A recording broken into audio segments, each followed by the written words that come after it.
used to work in cardiac rehab, we had this exercise prescription triangle that we would also always show our patients. Tell me that. On the bottom of the triangle, it's established routine. Okay. Right? Like, who cares about what, Jennifer Lopez is doing, or who cares about, all this other stuff? Let's get you doing potentially what you've done before, definitely something that you enjoy, and do that on a regular basis. Nice. And then the next level in the triangle is increased volume, right? So really, if we're talking about aerobic stuff, it's, minutes a week kind of thing. So we'll start at, whatever, 5 or 10 minutes a day, 3 days a week, kind of grow from there. Eventually try to get to the guideline level, but not necessarily, because it can be unrealistic for a lot of people. What's the guideline level that's out there? 150 minutes a week. Okay. And at what kind of heart rate? Yeah. Yeah. So moderate vigorous intensity. So it's kind of like, it's a brisk walk kind of a pace. Right? So it's kind of like if you're walking late to a bus stop or late to a meeting, like that kind of pace.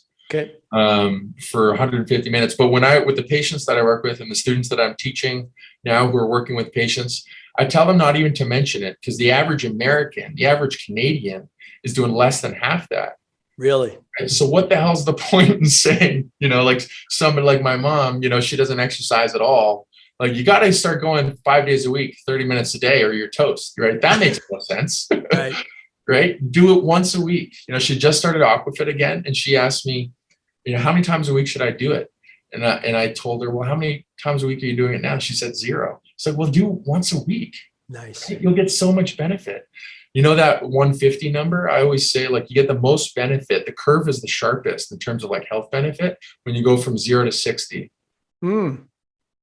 So you got, or 0 to 30, right? The most benefit you get from an active lifestyle is when you go from doing very little to a little bit more, as opposed to like going all the way to whatever, training for triathlon or 150. Oh, that's brilliant.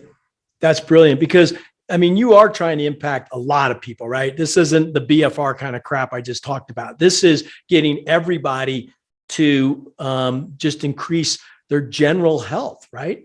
Yeah. What's the third part of that triangle? We only covered 2. Optimize intensity.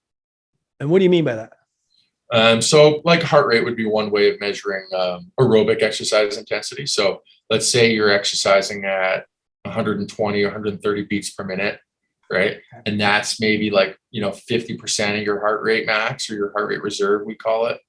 Then can we get that up a little bit higher? Because those higher intensities are going to drive aerobic fitness up, cardiorespiratory fitness. Like when you see people, you might have seen people like running on the treadmill with like the gas mask on.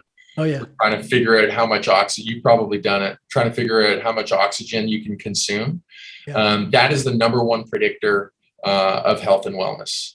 The percent of oxygen that your body actually can take in? Is that what it is? The amount of oxygen you are able to consume. So that's like aerobic fitness or cardiorespiratory fitness, more than smoking, more than body mass, more than all cholesterol, more than all these other things. It's an amazing summary variable, and it predicts, morbidity and mortality, health and wellness and early death more than any other variable.